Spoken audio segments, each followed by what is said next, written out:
Salut à toutes et à toutes, chers frères, chères sœurs, chers amis, ici votre frère Ahmad. Que la paix de Dieu soit sur vous, où que vous soyez à travers le monde.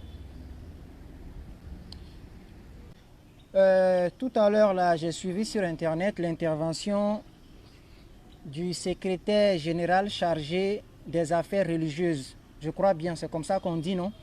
De la Ligue islamique guinéenne.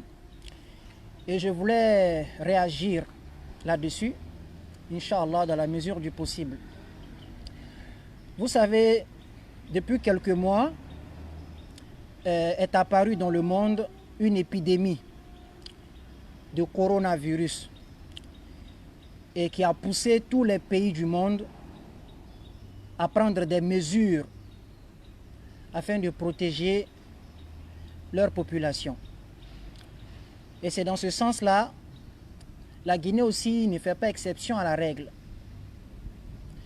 Donc, il y a eu l'état d'urgence qui a été décrété.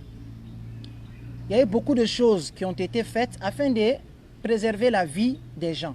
Car c'est le plus important. La vie humaine est sacrée.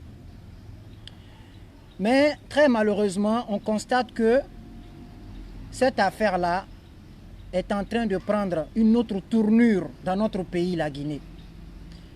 Et c'est ce qui m'a poussé à faire cette vidéo-là. J'aimerais que vous puissiez la partager afin que elle parte trouver les responsables religieux guinéens, la Ligue islamique en l'occurrence. Peut-être que parmi vous, il y en a qui sont amis avec eux ou bien avec des gens qui les connaissent. Moi, je ne sais pas trop. Donc, plus vous partagez, plus ils ont une chance de voir. Si je savais comment m'adresser à eux directement sans faire cette vidéo, peut-être que j'allais le faire. Donc l'objectif, c'est pour qu'ils puissent voir cette vidéo.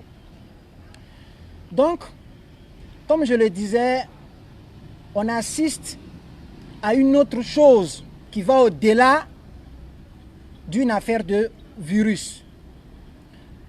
Parce que je n'arrive pas à comprendre comment est-ce que dans un pays, d'abord tous les pays qui étaient concernés par ce corona-là, tous les pays, notamment en Afrique de l'Ouest, ces pays-là ont levé les mesures d'urgence. La vie a repris dans ces pays-là. Je ne comprends pas comment on puisse m'expliquer, comment on puisse nous expliquer que la Guinée est plus exposée que les autres pays au point de toujours maintenir l'état d'urgence. Mais on ne va pas entrer dans ces détails-là. Ça, c'est une affaire d'État. État d'urgence ou pas, franchement, nous, ce n'est pas le sujet de cette vidéo-là. Le sujet de cette vidéo-là, c'est la fermeture des lieux de culte.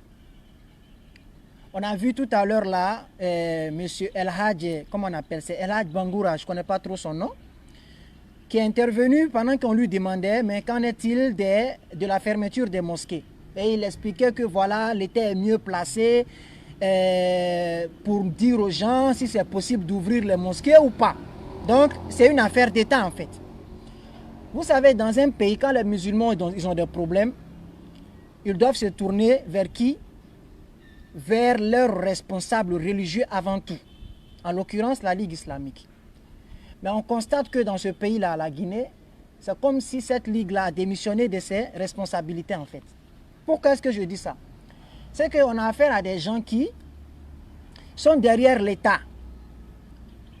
Alors que cet État-là, je crois bien que le dernier de leurs soucis actuellement, ce sont les lieux de culte. Le dernier des soucis de l'État actuellement, ce sont les lieux de culte. Et tant que nos responsables religieux ne prennent pas leurs responsabilités, les mosquées resteront toujours fermées. Parce qu'on voit des endroits dont le risque de contamination est plus élevé que dans les lieux de culte. On voit les marchés sont bondés de monde. Les marchés ne sont pas fermés. Dans la circulation, les gens circulent normalement.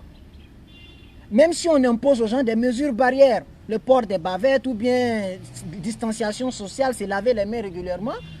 Mais on voit des gens prendre part à toute forme de rassemblement. Mais pourquoi est-ce que quand c'est la Guinée, et pourquoi est-ce que quand ça concerne comment on appelle, les lieux de culte, les mosquées restent toujours fermées? Pourquoi? Je n'arrive pas à comprendre.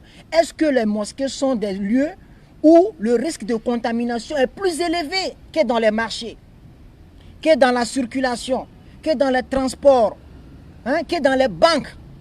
Pourquoi est-ce que tous ces endroits-là fonctionnent normalement et les mosquées restent toujours fermées et la Ligue islamique continue de nous dire, ben voilà, on est derrière l'État, c'est eux, ils évaluent un peu la situation, mais à un moment donné, il faut arrêter. Il faut arrêter parce que ça, ce n'est plus une affaire d'État ou bien une affaire de Ligue islamique. Vous privez les fidèles musulmans, c'est-à-dire vous les empêchez de s'acquitter de leurs devoirs religieux.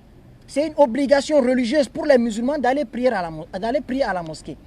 Donc, je ne comprends pas pourquoi tous les pays aux alentours ont levé les mesures d'urgence, même si ça n'a pas été le cas. En Guinée, on pouvait toujours maintenir l'état d'urgence, mais permettre aux gens d'aller prier. En disant aux gens, bon, il faut toujours observer les gestes barrières. On va obliger les gens à aller prier dans les mosquées avec des bavettes. Ou bien on va obliger toutes les mosquées à mettre de l'eau devant à la rentrée pour que les gens puissent se laver les mains à la rentrée tout comme à la sortie. Mais tout ça, c'est même pas à l'ordre du jour. On vient assister à des gens, on vient écouter des gens qui viennent nous dire, bon voilà, vous voyez, c'est l'État qui évalue les choses. À un moment donné, il faut arrêter.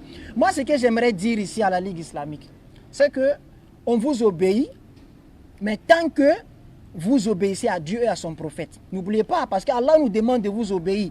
Mais quand Abu Bakr Siddiq radiallahu anhu, il est venu à la mort du prophète, il était calife, il a dit aux gens, obéissez-moi tant que j'obéis à Dieu et à son prophète. Donc tant que j'obéis à Dieu et à son prophète.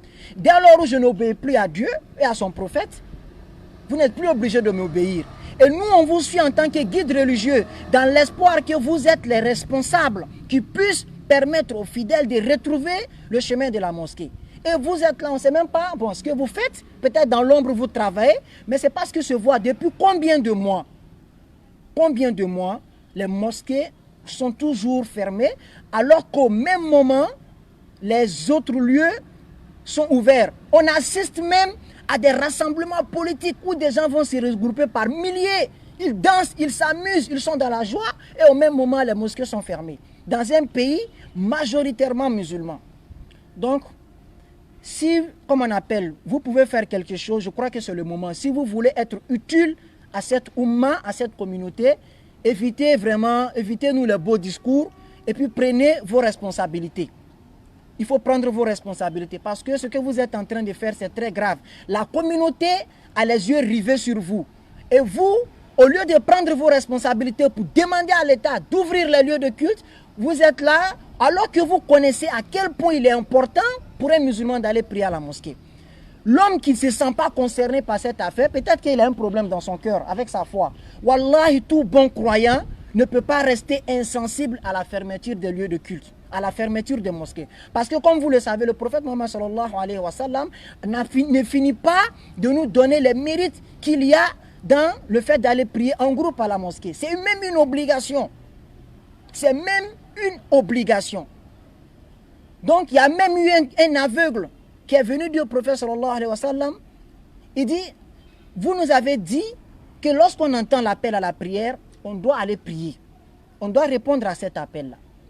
Alors qu'il se trouve que moi, je suis aveugle. Et entre chez moi et la mosquée, il peut y avoir des obstacles, des serpents, des scorpions sur le chemin. Et peut-être que ça va me porter préjudice, ça va me nuire. Est-ce que je peux prier chez moi? Le prophète Mohammed, écoutez bien, le prophète Mohammed sallallahu alayhi wa sallam lui dit, oui, tu peux prier chez toi. En fait, si tu as une excuse valable, tu peux prier chez toi. Et dès lors que cet aveugle s'est retourné, Djibril est venu voir le prophète sallallahu alayhi wa sallam. Il dit de lui demander, est-ce qu'il entend l'appel à la prière? Est-ce que tu entends l'appel à la prière? Le prophète sallallahu alayhi wa sallam a rappelé le monsieur. Il dit, est-ce que tu entends l'appel à la prière? Où tu es chez toi là-bas? L'aveugle lui dit, oui, j'entends l'appel à la prière. Il dit, alors je n'ai pas trouvé d'excuse pour toi. Tu dois répondre à l'appel. Subhanallah, un aveugle à qui le prophète sallallahu alayhi wa sallam lui dit, tu n'as pas le droit de prier à la maison. Le prophète, dans un autre hadith encore plus grave, il dit, je rêve d'aller brûler les maisons des gens qui prient à la mosquée. Mais je ne peux pas le faire parce que dans ces maisons-là, il y a des femmes, il y a des enfants dont la prière à la mosquée n'est pas une obligation. pour qui la prière à la mosquée n'est pas une obligation. Donc on ne peut même pas finir de citer les nombres de hadiths dans lesquels le prophète sallallahu alayhi wa sallam démontre que la prière à la mosquée est une obligation. Et là vous nous dites qu'il y a une pandémie grave. On dit d'accord, on accepte, puisque vous êtes nos guides religieux. Mais au même moment, qu'est-ce que vous faites? Vous êtes assis dans un laxisme total pendant que toute forme de rassemblement est permise